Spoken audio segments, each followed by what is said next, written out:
you plug it in?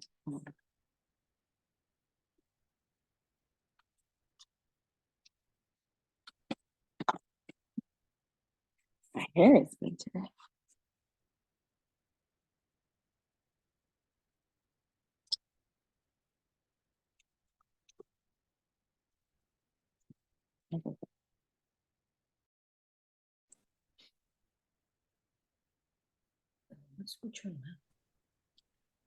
Hello, ladies. Happy Monday.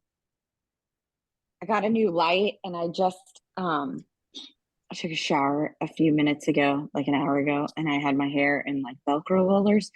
And I just asked my husband if I look like a newscaster because it's feeling a little crazy. But anyways, Monica, thank you for telling me I look good in red. I appreciate that. I bought some new lipstick at Sephora this weekend on my birthday. And I was like, you know what? I've been disgusting and gross taking walks all day and being outside. So anyways, hello, happy Monday. How are you? How is everyone doing? Good. Hey, Marissa, good to see you. Irene, you're in Asheville, yeah? I'm in Manassas in Virginia. Okay, in Virginia. You're like the world traveler right now. Sandra, hey lady, Maricela, it's been a couple weeks since we've seen you. Welcome. Karina, hello. Well, welcome. Kristi is already on. We're gonna have her speak in just a few minutes. Irene will introduce her. I know a lot of you are super excited to learn. I mean, I was reading, Kristi, I was reading your bio on your LinkedIn, and I was like, holy crap, this lady is a badass baller. Like, I cannot wait to learn your story. Yeah. Thank you. Absolutely. Nice to meet you. Nice to meet you. Well, welcome. You know, it's a Monday, so I bet we have people who are calling in, making some dinner for the kids, still doing homework. I know here in Texas, it was the first Monday back from spring break. I don't know about you guys and where you are, if your kids are home from spring break or if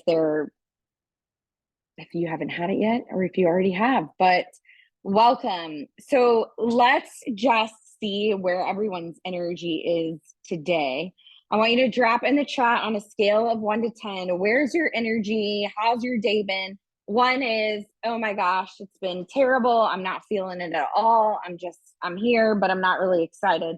And 10 is, I'm on cloud 9. This has been a great day for me. I'm walking in with awesome energy.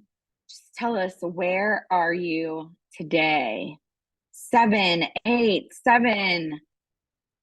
Monica says she's listening in. She's walking the dog. Monica, that's great. Get out. I love taking walk and talk meetings. Have y'all ever done that? A walk and talk meeting where you're walking with somebody, the energy is flowing in a different way. Sandra says 7 for energy, 8 for stress. Deirdre said 9, 8, 7. Oh, Tamar says my mental energy is a 10, but my body is a 1 because of a too hard of a workout. I will tell you, we have not worked out with our trainer in a few weeks since we left Dallas. And Tamara, I'm really jealous that you've had a hard workout. That sounds amazing. I would love to get back to it.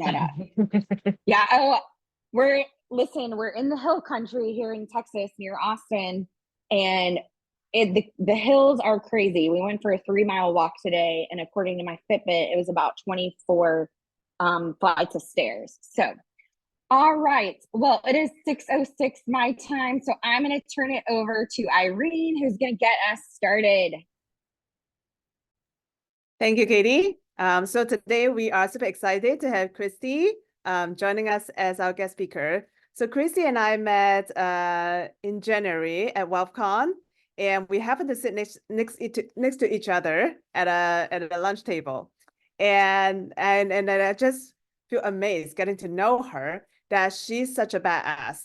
So she bought her first property at age 21. And then actually when I asked her, so what's your goal? And then she told me she had acquired a boutique hotel in Mexico, in Tulum, Mexico, with her partner. And they are looking to buy 5 more, this year. And I was like, whoa, that is absolutely badass.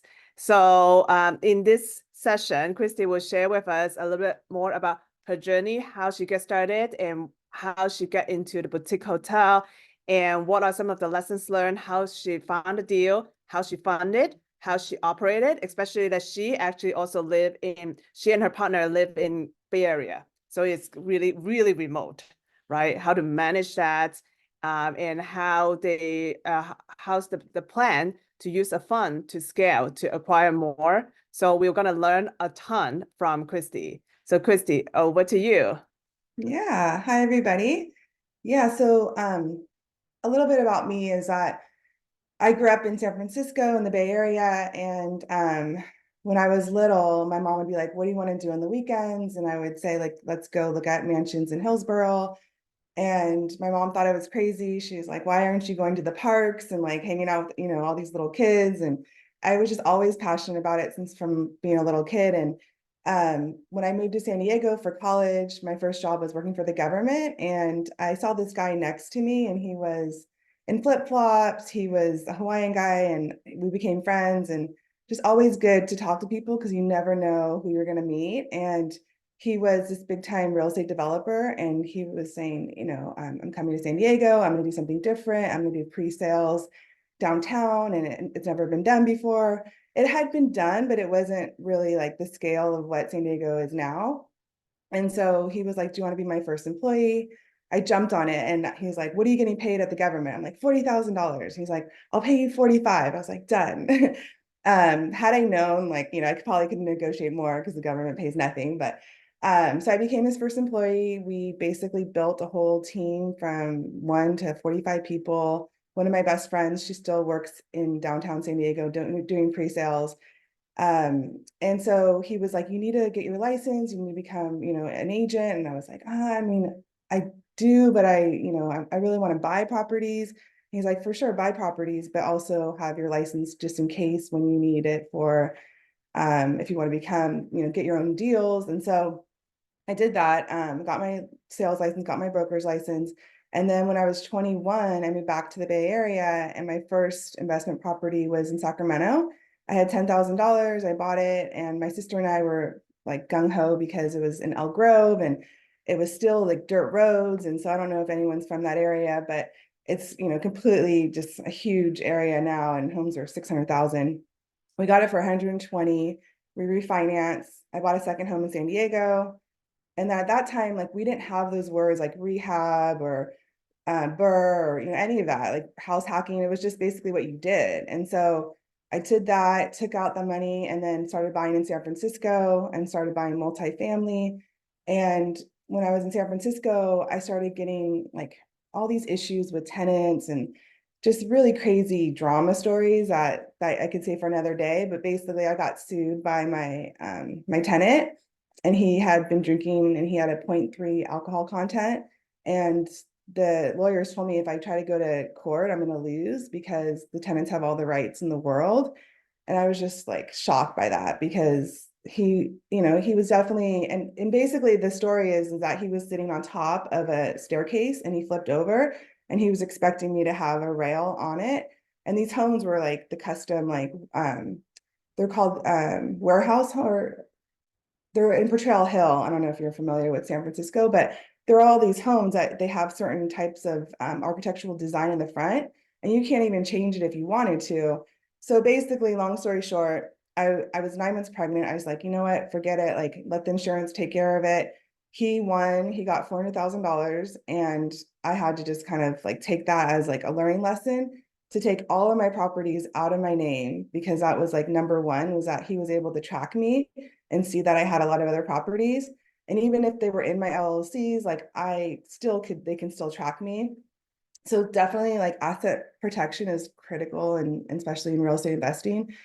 And so after all that, I started selling all my property in San Francisco and started buying multifamily. And I went to Fresno, Arizona, Texas, Memphis, and I realized that you can make a lot of money there, but you kind of you have a maybe a cap rate of 5%, maybe 6%. So you got to get creative. And so during this time, my best friend was like, Kristi, you should look up investing in Tulum, Mexico. I was like, I love it there. On my birthday 4 years ago, I went and I was like, I'm going to buy something here. I'm going to buy a villa on the beach. Had I known, like 4 years later, I was actually going to be in Tulum and buying an investment. And so at that time, I bought land and I was thinking, okay, I'm going to buy a bunch of land. I'm going to make it villas and, do pre-construction. And at that time, the same guy that was actually selling the land was actually selling a hotel. And so me and two friends, were all deciding on buying this hotel together. And so the girlfriend and I were going to be like a 50-50 owners, but then we were going to have boots on the ground with this guy living there. So we were going to give him 5% from each of us. And as the story progressed, my business partner was like, I can't invest in this. Like, I don't have the money. And then the guy that was living there, he's like, I don't want to be doing this. And so here I am, like, I'm not backing out. I'm going to go through with this hotel. And so I did. And so I basically bought a hotel by myself in Tulum. The hotel, if you guys want to look it up, it's Era Hotel, and it's 10 units. It has a spa, it has a restaurant, it has a retail space. It's in this cute town called La Valletta, which is maybe like 10 miles from the beach or 5 miles from the beach, but it takes about 10-15 minutes to get to the beach. And so everyone's like, well, how are you going to buy it? Like, how are you going to fund it? And so in Mexico, you can't actually fund with like a finance. You can't get lending there. You can definitely do it through retail. If you want to buy houses or condos, you can do it. They have options to do that there. But for hotels, you have to actually do all your money with like however you can get it. So I basically did hard money on it, and I took collateral on my properties that I had here and bought it cash. And it was crazy. I don't even speak Spanish. I have this hotel by myself in Mexico. All my contracts, I mean, I got a minor in Spanish, so I can speak and like I can definitely conversate and understand contracts, but I'm not bilingual by any means. And so, yeah, I started figuring out that all these issues started popping up, and I was basically doing it by myself. And my business partner at the time wasn't my business partner. She was just a girlfriend. And again, it's like always network, because you never know who's going to be your next business partner. And I went to her house and I got her a baby gift. And so she's like, how are you, Kristi? And I'm like, do you really want to know? I bought a hotel. I'm not sleeping. I don't even know what I'm doing. And you don't think about hotel in the sense of operations and knowing like that you have to have so many different details. Like you have to have the restaurant, you have to know like, inventory for restaurant, you have to have the hotel operations, you have to be working with the staff and making sure that they're happy. And you become like a CEO overnight just for this hotel, because there's so much that goes into it. But I think, after a year, we've owned it now since last January. So it's been a year and 3 months. We've learned so many critical things. We've learned a lot of processes. And my business partner, she's amazing. She came in and she was like, Kristi, like in order for us to grow and really kind of brand Era, we need to keep going. So yeah, so the goal is to eventually have 5 hotels. We started a real estate fund. We also flip houses. We're both flippers. And so, I usually flip like 2 homes a year, maybe 3. And she was like, Kristi, we're going to flip 12 homes this year. And the reason that we're going to do 12 is that the money that we make from our flips, we're going to put back into the hotel so that we can get our interest rate lower and basically like pay off the hotel, and then take the money for the fund and put it into the land and build the villas, and then maybe build a second hotel there, maybe come into California and build, work with hotels here. Because once you start in the hotel world, you basically become, people know you and they start coming to you for some reason. It's really a small little network of people, which is interesting because I come from tech, Irene comes from tech, and it's such a cutthroat industry there. And you're always, having someone have like, it's never really a good, for me, it was never really a good environment. It was always like, oh, I have to watch my back. Is someone going to take my job? And in the hotel world, everyone's just willing to give you information and help. And it's a really amazing industry if you ever want to get into it. So the issues that I ran across. So the issues that I had was, I was so focused on the hotel and trying to like build rapport with the people there, because in Mexico, people leave fast. They're not willing to stay. Even if, you have a great hotel, they get $1 more at the hotel next door, they're going to leave. So it's really having to like build that, the brand that people want to stay in a family, because if you don't have that, people will eventually leave. So we started seeing that a lot of turnover. And so we didn't really have a general manager, and the general manager that we did have, she wasn't very friendly, and we were getting bad reviews on our website. So we needed to figure out how to have her leave. But in Mexico, in order for you to do that, you basically have to pay them, and you have to pay them a lot of money. So we had to pay them like $5,000 to leave if we fired them. But if they leave on their own, it ends up being like 3,000. But still, it's so much money. So imagine like your staff and having, you're not happy with them, and you don't want them. But it's all these things that I should have negotiated while I was in contract, and I tried, but you just really, you're kind of stuck. Like you're basically having to deal with their rules, but you don't know their rules until it's too late almost. So we ended up we let her go. We got a new general manager, and he didn't really work out. He's English. He's from like Bay Area, but we needed someone that spoke Spanish, that could speak to the local people. And then it's really big on Mayan communities and Mayan culture. And so that's a really big part of Tulum, which is the Mayan side. And so a lot of the people that work there are Mayan. So having to have like the heart to like really be connected with the people. And just so we ended up flying someone from Denmark who was from Argentina, moved her there. She became like the boots on the ground. She became our general manager. She and her husband took over. And this is amazing because Katherine, a part of who my business partner is, she has an ecosystem of people that she works with. And so she basically brought someone from her other business, flew her to Mexico, and now she's living there. So we got really lucky with that, because now we can be a little bit more hands off, and we don't have to be so involved in the day to day. But for the first year, we were involved with it in every little way. And then, so, 2 months into owning the hotel, all of a sudden the restaurant, there was cockroaches and things like that. And I wasn't even really paying attention to that because I was just so focused on the hotel. And I got an audit, and they basically closed my restaurant, and I had to like shut down everything, and I had to pay, a lot of money to reopen it. And my business partner was like, how did you like not think about the restaurant? And, you're just like, why weren't you doing the inventory when you bought it? Why weren't you, checking in on the numbers? And it was just so much overwhelming, like for me, that I just had to like get the hotel up working and handle that. And then the restaurant was already kind of flowing. So I just thought like, let it just continue to go. And then once I have more bandwidth, I can do that. But, I wish I would have just not done that and started from the beginning and been like, you know what, this restaurant is not mine. I need to either shut it down or start over, because that basically caught me in a loop of having to deal with the sellers and telling them, hey, you know what, this isn't my responsibility. I didn't own this restaurant. You guys need to pay these fines. And they're like, nope, it's yours. Like, you got to figure it out. And I was just like, okay.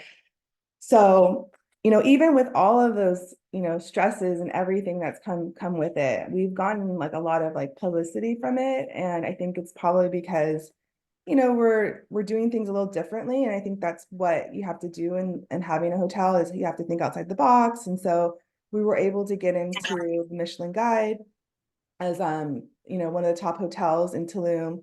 We just got into National Geographic. I haven't even publicly announced that yet. And that's one of the top hotels in Tulum for wellness. And so the goal eventually for the hotel is to probably either fractional ownership and do that, or do hotel blockchain with it. So with that is a whole nother topic, and I can go into details on it. But I do want to kind of like open the floor to you guys, because I've been talking for a long time, and I want you guys to ask me questions. And if I haven't answered, a lot of like the ups and downs of hotels, but I think people get into self-storage, they get into RV, mobile home parks. And I think hotels, maybe for me, was the kind of next thing, the next phase. And now I'm starting to see it with a lot of like, I guess, influencers that are doing it.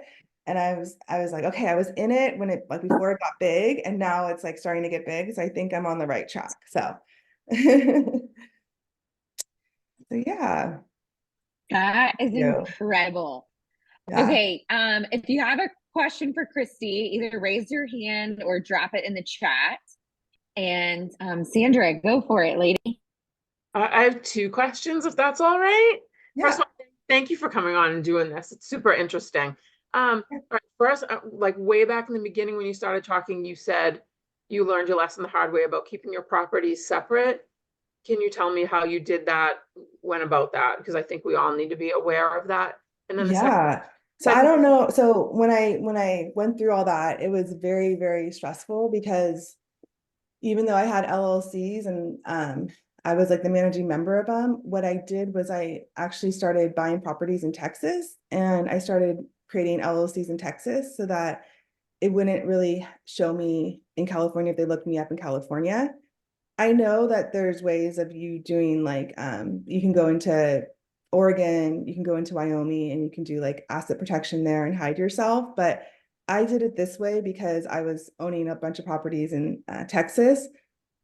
And then what I did was with my properties in Arizona, we created an LLC that was the managing member of my business partner's husband, and then had us as like underneath it so that it shows her husband and her. And just because I just got sued and I didn't want to get involved in that. So that's how we did that.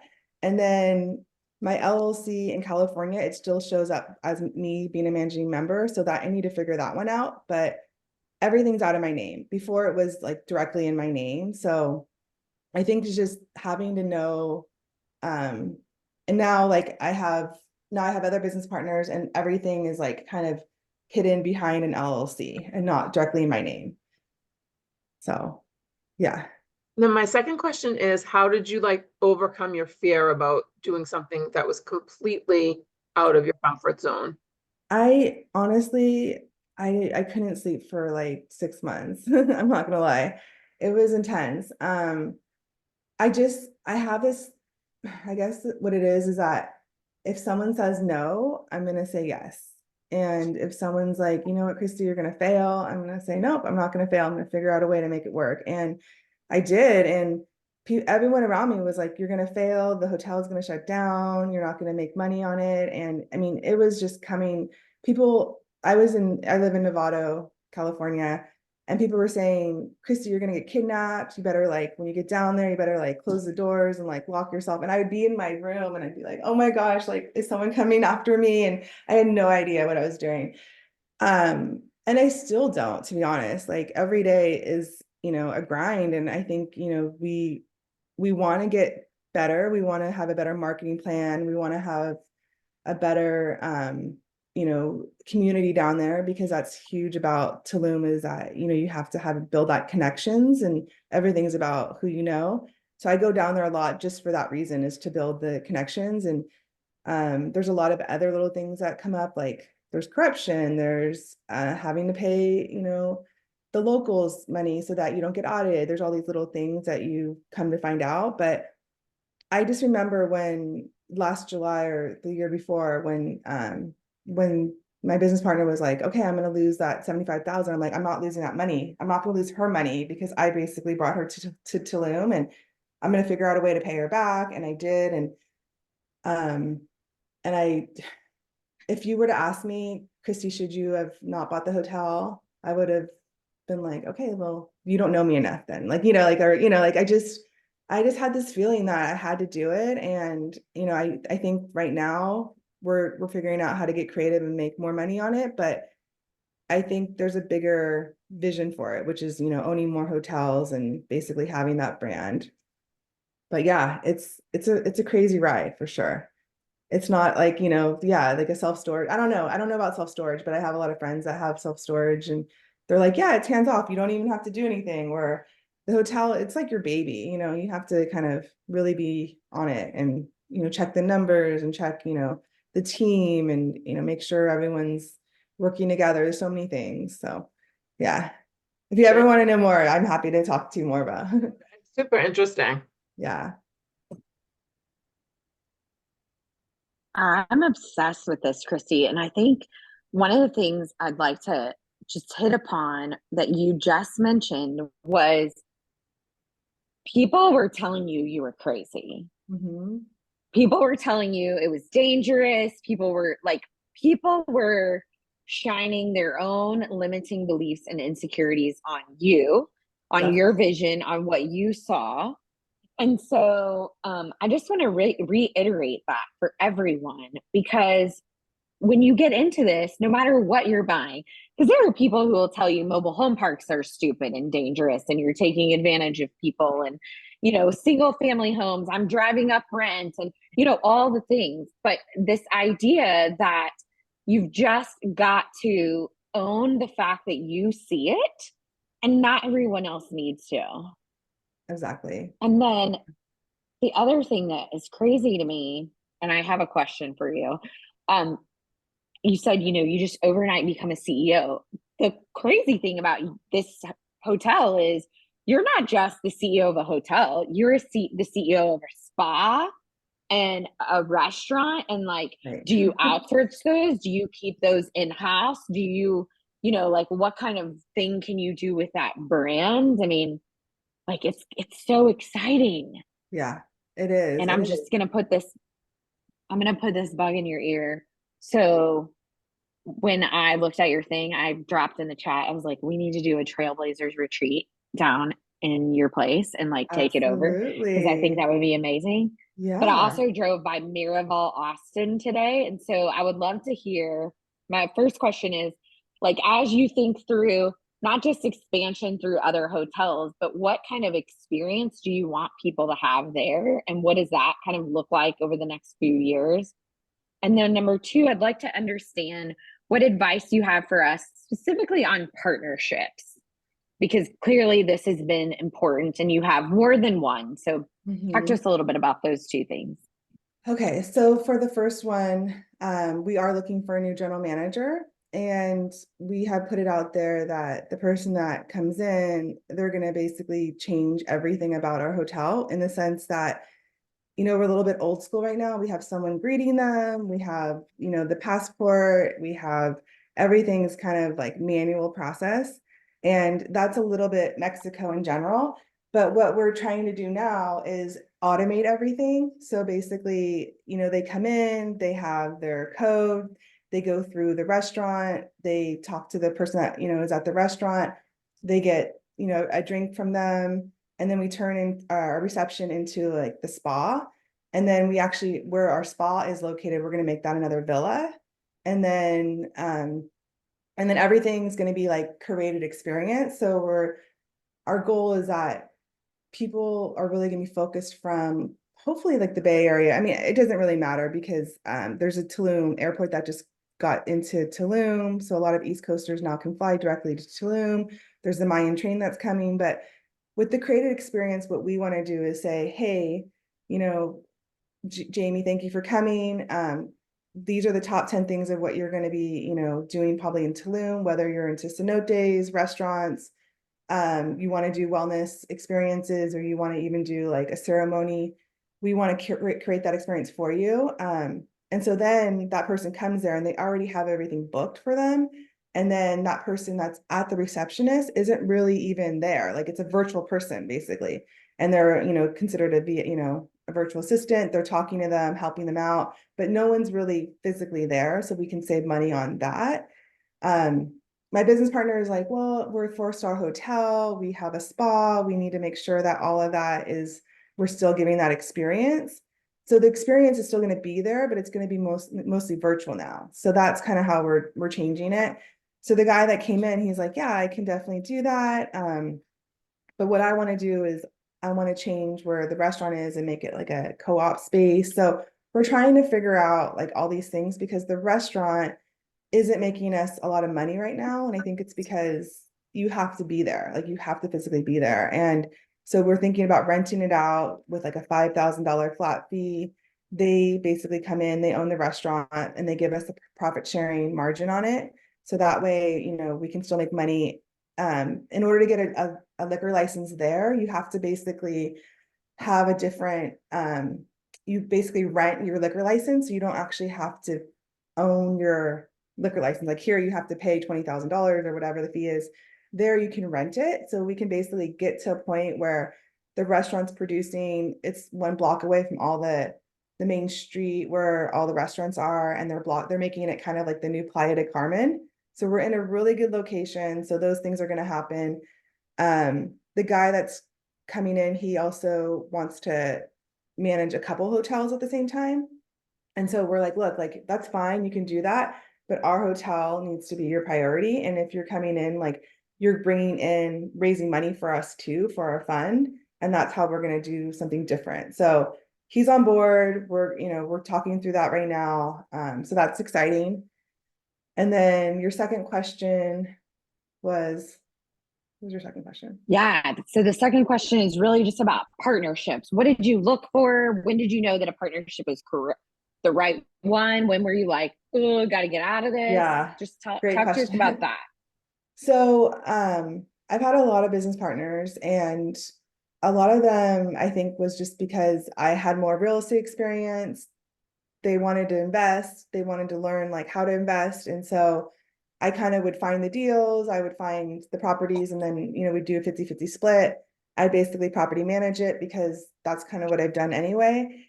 And then I was a little scared to do Airbnb and manage Airbnbs. But then once I got over that fear factor, I was like, you know what, I can do this. It's not that hard, it's not that complicated. I started, you know, coming in and managing the properties that we had and doing the Airbnbs. And, you know, part of me was like, I should be getting more money for it. I should be, getting like a fee every month. But I also was learning it. So I really didn't like take that like as like okay, well, you know, pay me $500 a month or $1,000 a month. Like I'll make sure that we're successful. But it also taught me so much in the future that now I have like 20 Airbnbs, and I am able to like really kind of, I guess, go fast because I had that experience. A part of me was like, okay, but I still get paid. But long story, that partnership in San Francisco, they went off, like we sold the duplex, they went off and did their own thing, and I went off and did my own thing. The second partnership, I've known her since I was little. She hadn't had a lot of real estate experience, but she had money, and she was an agent. So we ended up buying some properties in Arizona together, and we started rehabbing in Arizona. And so she had really good experience with the design side, which isn't my forte. Like I'm not like I go to Home Depot and I'm like, okay, I don't get it, you know? Whereas she goes in and she's just like, boom, I got the design side. So she's really good at that, and I'm really good at the deals. I went to Memphis and I saw an opportunity to invest in Memphis because you can really get some good deals right now. And so we bought a duplex, we renovated it, and then I found this 16-unit apartment complex, and I was like, are you ready to go big? And she's like, yeah, let's do it. So we ended up buying the 16 units. We now are refinancing it and selling 8 of them for the price that we bought 16 for. So that's on the market right now. And I think with her, she was also going to be part of my Tulum in a hotel. And so we did actually have a little bit of a falling out, but we stayed business partners. But we did have like a little bit of, I was hurt because, you know, she didn't come in with the money, and here I am like freaking out about owning this hotel by myself. But one of my goals this year was to kind of rekindle that, because we're still business partners. And at the end of the day, you really, you know, you're going to have ups and downs with business partners, but as long as you get through it and you kind of get to like an agreement that, you know, it wasn't her fault, she didn't have the money, it wasn't my fault that she didn't come through. Like it was just all these things that I wanted her to like support me in the hotel, but she was like, I got my own stuff, you know, and I was going through divorce. Like I was a mess last year. So I think, you know, coming back and owning it myself and saying, you know what, I wasn't perfect. Like I take accountability for this, and I probably could have communicated better, like how I was really feeling and like, you know, my things. And so this year we're back on track and we're good. And then my business partner now for the hotel and the flips, she's from Colombia and she's a badass. She's just like next level. And she's become my business coach. And like literally every day, I'm just like amazed by what she's teaching me and how, you want to surround yourself with those kind of people, somebody that you look up to, somebody that can, help you along the path. And a lot of times, if you're here, your plateau, you're not going to actually, get to that next level. And for me, it was, she's like, we're owning 5 hotels, we're, doing 12 flips. I'm like, what? Like, this is crazy. And like, we're on our 4th flip right now and it's only, March. So, I think, we fight, like not fight, we're different.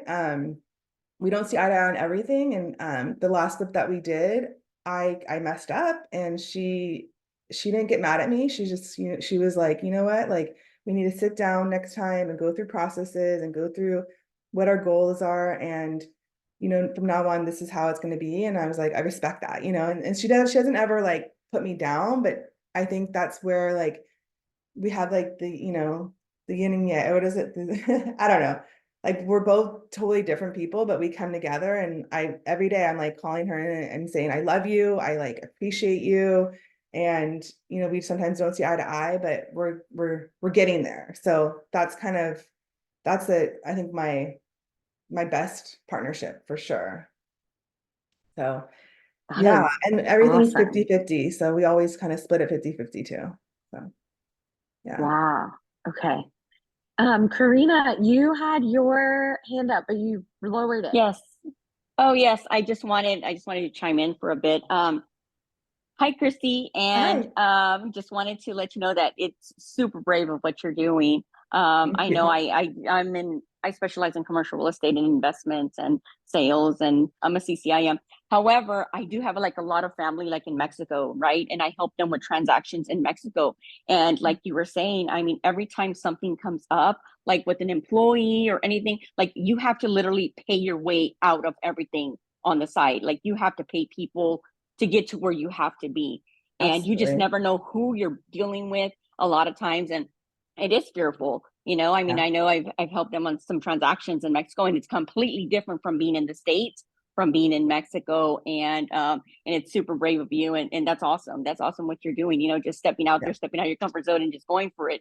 And just, rolling with the punches, right? But at the end of the day, it's congratulations. That's awesome. Thank you. That's awesome. Thank you. Yeah. Way to go. It's so true. It's like the things you think about in the States is totally different what's happening in Mexico, night and day. But I do see like a pattern of people moving to Mexico or like investment properties there. Yes. And it's like, it's crazy how easy it is now from 1 year ago, what I was up against for the recent, like for retail side or like to buy a home, it's a lot easier now. Like you can buy it for like 10% or 15%. And I think if, you're looking for a second home, I think it's kind of, I'm seeing Mexico be like the future of investments. So yeah, but you're right. Like you have to deal with the notaries, you have to deal with the lawyers, you have to deal with like appraisal people, and it's very similar, but just also there's the side of it that you don't know who you can trust, right? So you have to kind of like really like, okay, like, because even when we got the hotel, when I started talking to people about like, I wanted to sell just the retail space and I wanted just to make my money because I could sell it for like 500,000 and boom, like that takes down my loan. And everyone's like, but do you technically own it? Because like, you have to, show all these like records that you own it, and you have to own like, you have to own a company, and the company, so there's all these different things. But yeah, it's crazy. It's a learning curve, but congratulations. Thank you. It's awesome. Thank you. Awesome. Are there any other questions? Feel free to come off mute and ask or drop in the chat. And then I want to introduce something new. I want us to drop something in the chat, a takeaway, a kudos. Can we just celebrate Kristi right now? I know there's a lot of great things, but she's a badass. She's given us her time. And so I would just love for us to pour back into her with our words and congratulate her on her deals, what she's doing. I think this is amazing. And like, we can't wait to have you back. I feel like in a year, you'll be like, you'll already have those extra hotels.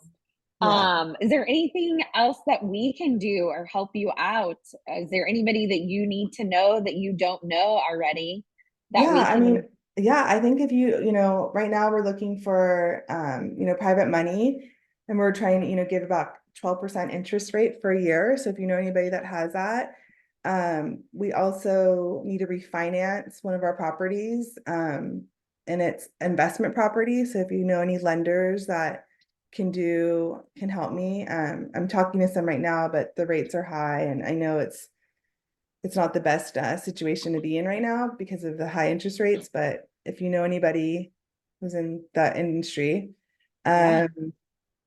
what else? If you know anybody that's doing wholesale deals in California, we're looking for investment properties, and we're in Marin County, so it's like north of San Francisco, Sonoma County. Those are kind of the areas that we're looking right now. But yeah, I mean, also multifamily, we're looking for, off-market opportunities in Tennessee. So Okay, ladies, Kristi just told us who she needs to meet. So if you have anybody, let her know. I know somebody who does really great DSCR loans here in Texas. So I think she might do nationwide, but she's quick and has typically good rates. So I'll get you with that information. But perfect. yeah. All right, Kristi, thank you so much for Of being with us. And course. again, if we can help you with anything, we would love to do it. And we're standing behind you. And I'm not even joking about that retreat. I'm like, Yes, we're this doing would be the retreats. perfect place for us Yeah. to come and do something super cool and badass. Yeah, and our Yeah. retreats aren't expensive. So yeah, I would love to talk to you guys about that. Because we have a Yeah. sister Okay. Well, hotel too. So we can get like 10, okay, great. 10 rooms and another 10 rooms. So we can make it happen. Perfect. Okay. So Yay. Irene and we'll talk with you. We're seeing each other on Wednesday. So yeah, we'll circle back with you. I love that. Awesome. Yay. Well, lovely meeting you, Okay. ladies, and congratulations too to all you guys. I'm sure like just being here on this, like having this like group is inspiring. So I think it's always really helpful to have that because you need that kind of network. So appreciate that you guys are all coming together because it's important. Yeah. So, And yay. I will say this, Kristi, you are more than welcome to stay on the call. And then just know that Trailblazers is a group for any woman who's in real estate investing. Our whole goal is about expanding and growing the table of female investors because right now the data tells us that only 31.6% of investors, real estate investors, are women. And Wow. so we want to be able to have, yeah, like it sucks, right? It just, that number is so low. So how can we grow that? How can we provide a safe, cool space? We talk about lots of different things. And if you or any other woman that you know is like, I need to know other female investors, like we want to be that place. And every one of us, we all do really different things. So not everybody does the same stuff I would either. love to join next time. Yeah, definitely. Yeah, yeah. Yeah. Every Monday night at 4 o'clock your time. Okay, perfect.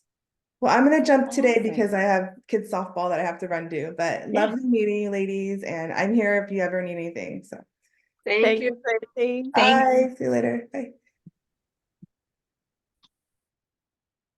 Oh my gosh. I don't know about y'all, but that just raised the bar, right?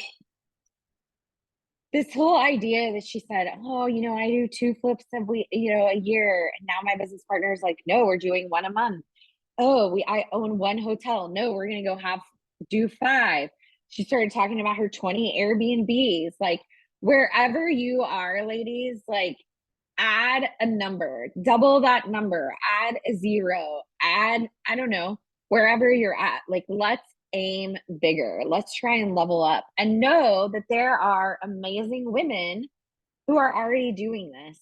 And so, okay, I wanted to open it up to see what are you working on? What do you need help with? Where are you getting stuck in your real estate business? Who do you need to know? Do you have a deal that you want to pitch? Like just whatever it is, let us know. Sandra, go for it, lady. Hello, I just need like $4 million. Just kidding. No kidding, but not kidding. So I have two properties that I have accepted offers on. And so I'm working with a partner, and we're trying to raise two EMDs. One is 30,000, one is 60,000, and then we'll be trying to fund the projects after that. That's just to get us to purchase and sale. So Okay, so you need 30,000 EMD for one deal yeah, and 60,000 EMD for another. And these are both deals in Massachusetts? yeah. One is a 3-family that's going to be converted to condos. The other is actually a 3-family that's going back to a single. Okay. So these are big properties. Yeah. They're big properties. Yeah. Okay. Well, if somebody on here can't, I know that there are a lot of Gator lenders inside the Facebook group. So make sure to drop it in there. And then tell us also how long for the EMD funding, and do you know what you're going to pay and all that stuff? Or is that all negotiable that you're going to talk to somebody about? Negotiable. So we're willing to either keep the EMD until close, and we're hoping the project will be 9 months, but probably do a 12-year note, or we can just 12 borrow. month. What? I'm sorry. So, the 12 month note. 12-month 12 note. month. Or Yeah, not 12 years. borrow the other money from when we actually purchase and pay back in 30 to 40 days or whatever, 30, 60 days. Whatever the other people, whoever the lender wants, we can just negotiate. Awesome. All right. Anyone have questions for that? Yeah, okay. Anyone else have a deal? Somebody they need to know? Irene, talk to us, lady. Okay, so I have 3 deals at hand, and all are business acquisition. So first, I want to share something that is, I feel like just God really blessed me. So I'm in Virginia because the first business that accept my LOI, they are here in Manassas. That's why I'm visiting. And the seller, so his name is Jesse, and it's the first time that I met him in person. And how knowledgeable and how willing that he's trying to help me succeed is beyond words. And I didn't even ask like anything. And then he was trying to see, oh, is there like, because he bought the commercial building, part of it, in addition to business, also the commercial building. And then he was saying that, is there a way like to try to work with his broker to see if we can find a way as to assume or take over his SBA loan, because he got an amazing rate, 4%. Wow. Like, so like, he's going to sell the commercial property as well? yeah, that is in Wow. that is already in my contract. Right? It's already under contract. But then for me to use SBA, that's 11.25%. Yeah. And so we are trying to see how can we, he's really trying hard to have it to make it more likely for me to be successful. So that's just incredible.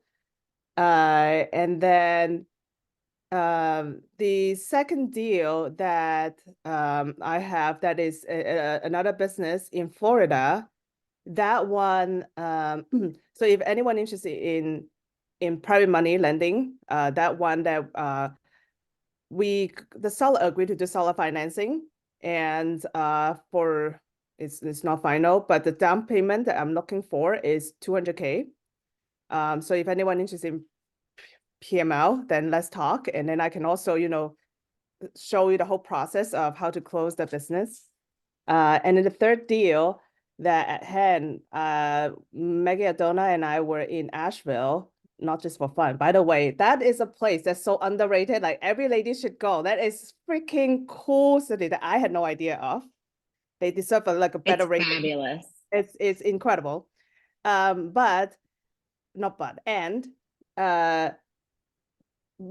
sellers got to love us so much that literally right now that is bypassing the broker. And we were really nervous because we really love the business and the real estate. By the way, the real estate there is also really booming. Like if there's any real estate that can do a host, like take that.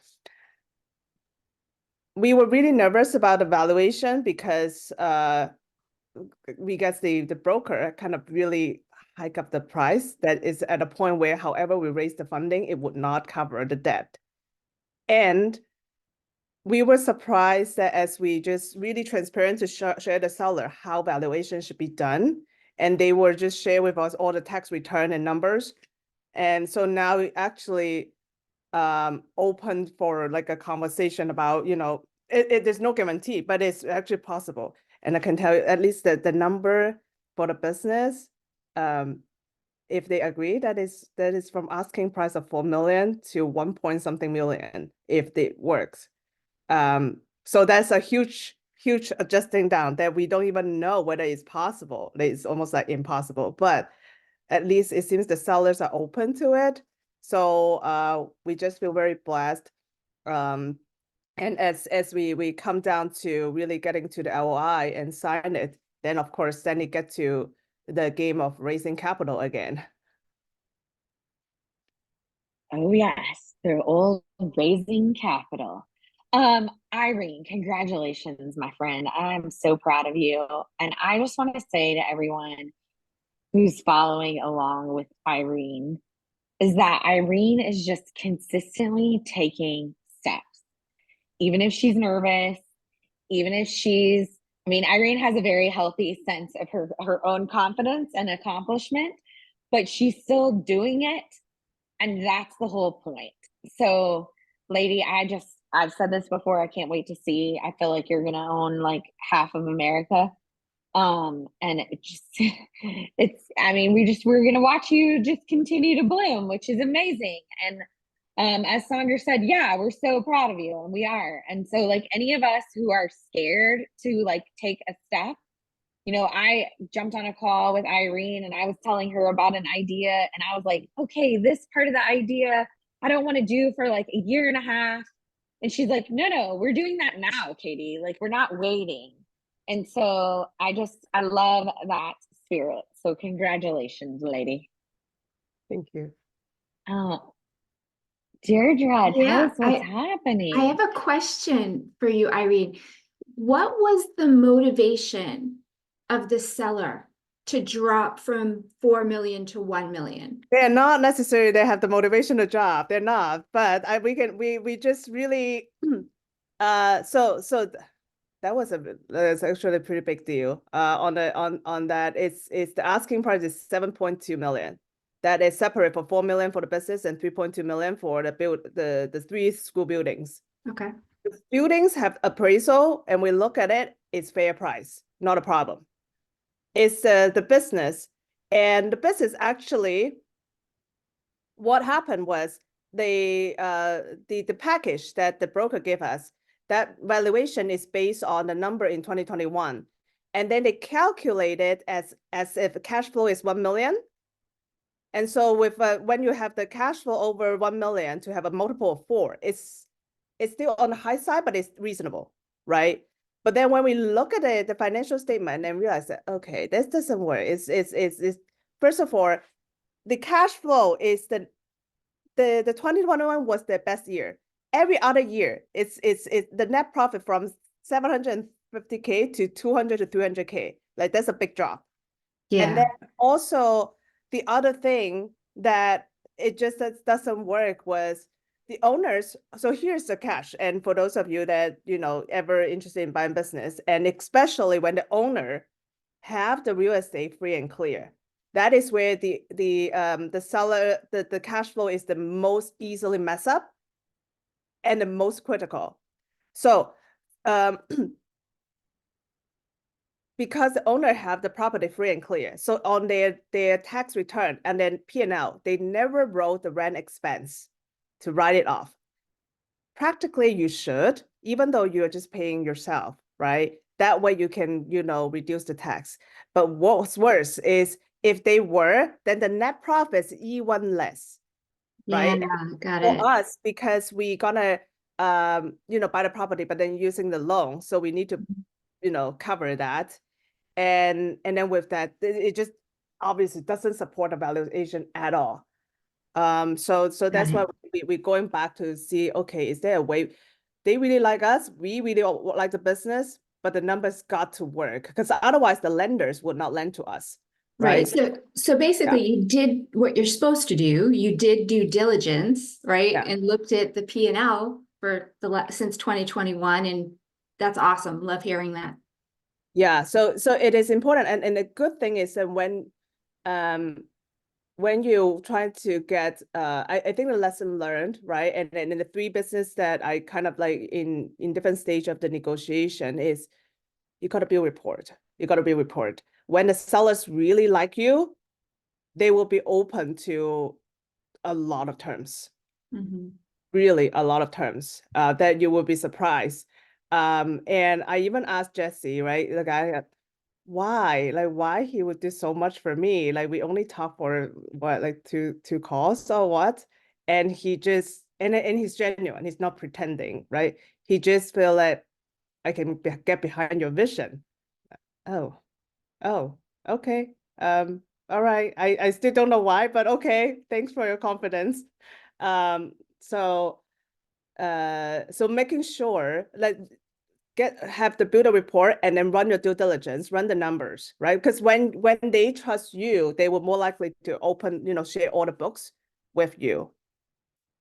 And then what we are trying to do is share, not just, usually that's the broker's job, the business broker on their side, to educate them how the valuation is done.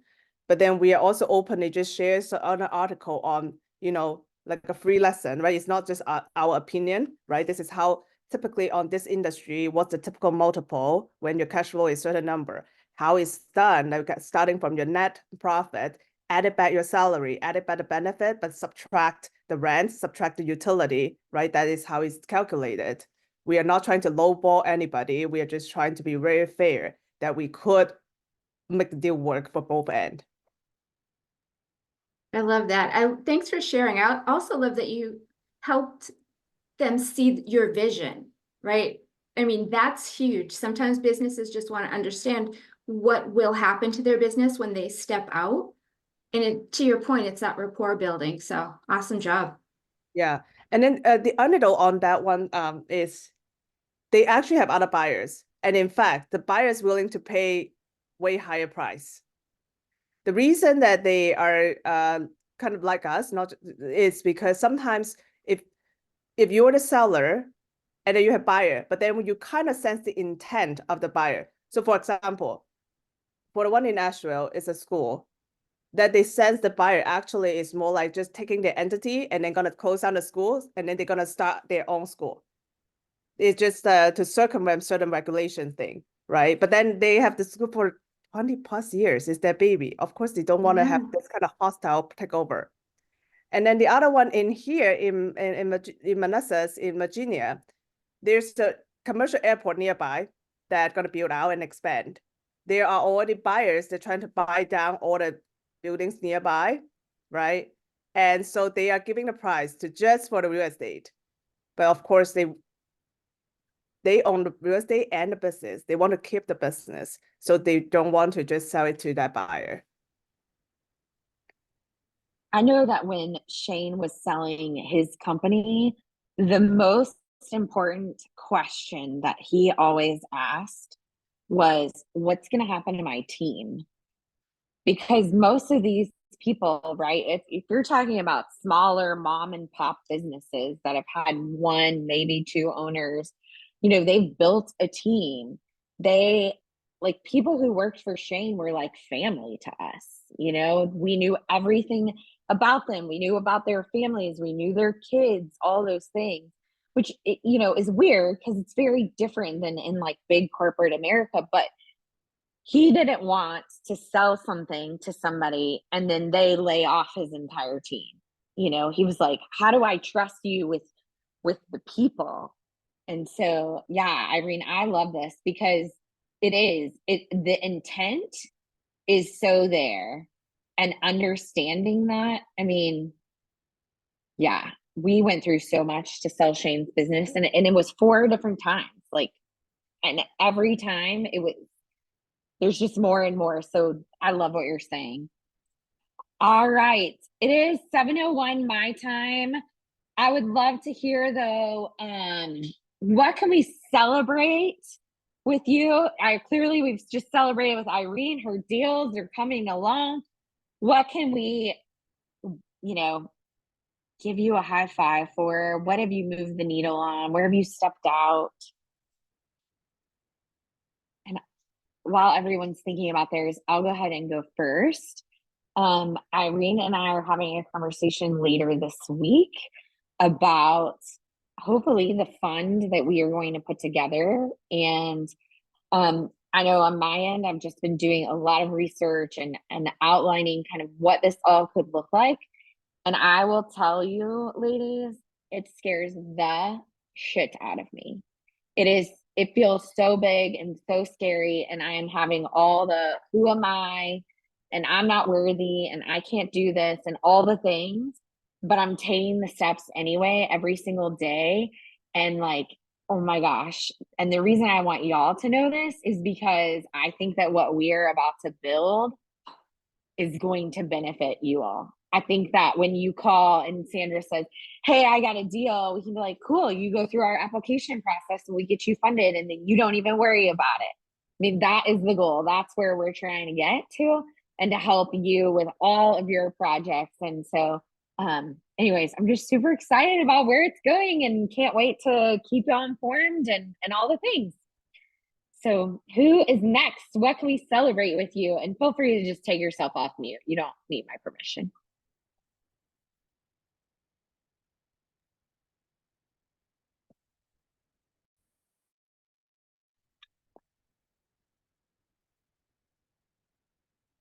Anybody else? Well, I guess Karina, okay. I feel like you're about to say something. Just Yeah, it. I was waiting. No, I was waiting for someone else. I was like, am I the only one off mute? No, I would just say this is my first time jumping on Trailblazers, so I'm super excited. I've been seeing the posts go through, and I myself, I specialize in commercial real estate. I'm a CCIM, and that's what I do. And I'm in my early preliminary stages of launching a podcast for commercial real estate for women. Anyone who has deals, because I know where the fear is, anyone who has deals in commercial real estate that needs a consultant, a mentor, I'm going to be opening my doors for women who, stepping out into the commercial real estate world, because the industry, I mean, it's very intimidating, for most women. And of course, it's a male dominated sphere, and for women to step out and then to earn a designation as a CCIM, I mean, you have to, it takes years to build your portfolio, and all that is, more power to women, right? I mean, just empowerment to women. So that's what I've been working on. So like I said, I would see your posts going through a Trailblazers, and I was like, you know what, let me jump on and see, just community, right? Yes. It's all about community, about women. Yes. So helping each other, build each other up. So yeah, so that's a celebration for me. We love that. And tell us what CCIM means, in case not Okay. everybody's in the commercial space. So tell us what that means. It's a certified commercial investment member. Over a 5-year period, you have to have closed gross sales of 53 million in 5 years. I did 91. I've had it for 2 years. I did 91 million these last couple of years in commercial real estate and investments for myself. And so it's a commercial real estate. It's one of the highest designations you can get in commercial real estate. And there's only 666 in the United States, CCIMs, and women are 3% of that. So yeah, it's a huge accomplishment. So it's one of the highest designations for real estate, for commercial. So yeah. Karina, oh my gosh, No, we it's love awesome. this. Go. Yeah. Karina, we need to have you as a speaker. Oh, I'd be happy to. I've spoken at several, absolutely. events. Yeah. But yeah. And then also, if you have any questions about podcasts, I had one back in the day in 2018, and I just relaunched another one at the beginning of this year. And cool. My goodness, things have changed. So I'm happy to talk offline about any of that Sure. stuff. Definitely. Yeah. Thank you, Katie. Appreciate you. Thank you. Yeah. Who else? What can we celebrate with you? Everyone's so quiet today, and like no one's on camera. Everybody's just busy. All right, I'll give a celebration. I had a really great webinar that I did with Women in Tech group where it was on building a portfolio career, and it was really cool to be able to talk about being in tech as well as real estate and buying businesses. And so just giving people an idea, especially next generations, that they can do this too, that felt really good to just be able to, you know, spread the word. So there's about 250 people on that. So hopefully they'll hop on in here at some point. Yes, congratulations, lady. Teresa, I feel like you have something to say because you took yourself off camera. No, nothing to celebrate. Nothing has gone well this week. Everything is going well this week for Tell us me. one specific thing. I've been a PML for a minute, for a while, and a PMP, and I've just started jumping into being a capital raiser, and I'm down to my last 400K of a $21 million raise. So I have a big Zoom tomorrow, and yeah, so I'm What's the excited about project, it. Teresa? Huh? What is the project that you have the Zoom for? It's What is for the a syndication that I've been raising money for, and the asset is a 87 unit apartment building in Athens, Georgia. And the syndication is MTN, and we're just raising money for the syndication. And I'm lady? excited because I'm down to my last 400K out of 21 million. So Yes, incredible. What is that? Like 4% left that you have? 6%? I don't know. I'm not a math I don't person. know.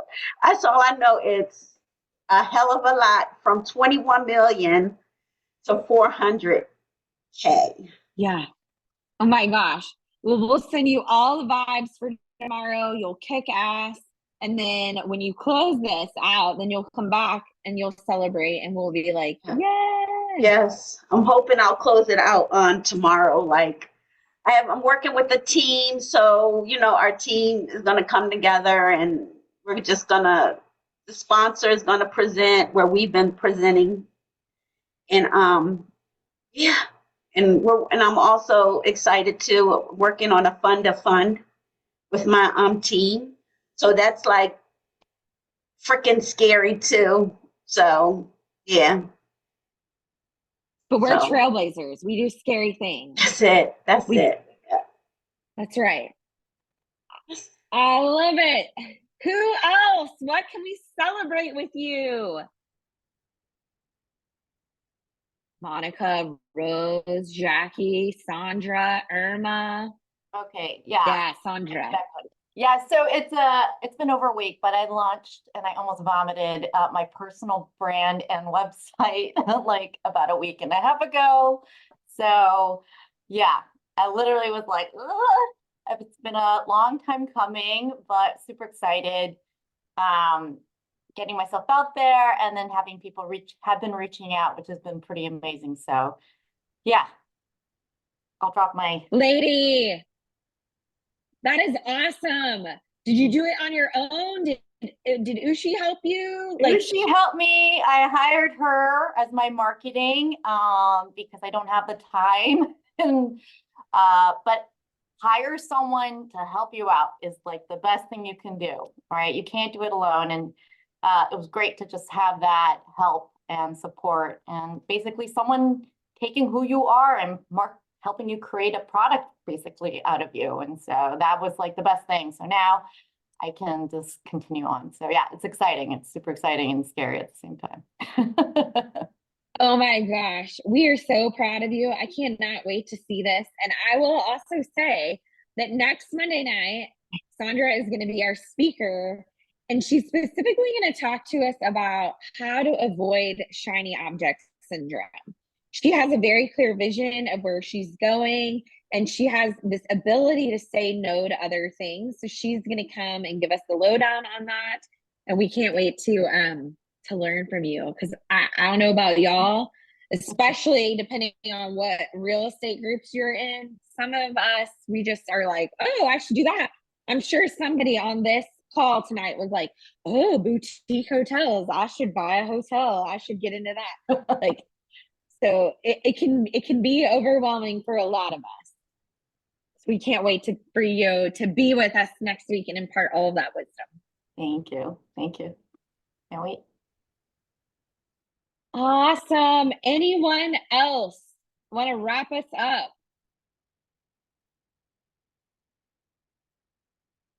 Okay. All right. Well, I'm going to say this too, like I do every single week, no matter what you are facing, no matter what challenge hits you, no matter what roadblock, what speed bump is in front of you, because I guarantee you there probably is one. You can get past it. You can move over it. You got to go through it to get through it, but you can do that. You've done this before. As Steve Harvey says, you have conquered every single one of your worst days. So keep going. And I'm not asking for any worse days this week, but if you have a bad day, just know that you're going to get through it. Kick ass. If you need any help, let us know. Drop something in the chat, or excuse me, in the Facebook group. Also, if you are finding any kind of value from Trailblazers, would you help us and invite, I don't know, 3 to 5 women? All you have to do is go and invite them. There's a lot of women. We have 518 women as of today in our Facebook group, but that means we are barely scratching the surface. And we know that there are other women that are sitting out there and are just like, gosh, I wish that I had a group that I could turn to. I feel alone. I don't know what to do. So if you know any of those women, invite them. Kick ass this week. Enjoy what I hope is sunshine that you're getting. I don't know, maybe you're getting rain and snow. No matter what it is, you all are amazing. I am so grateful that I get to spend Monday night with you every single week. And we will see you next Monday evening. Till then, bye, ladies.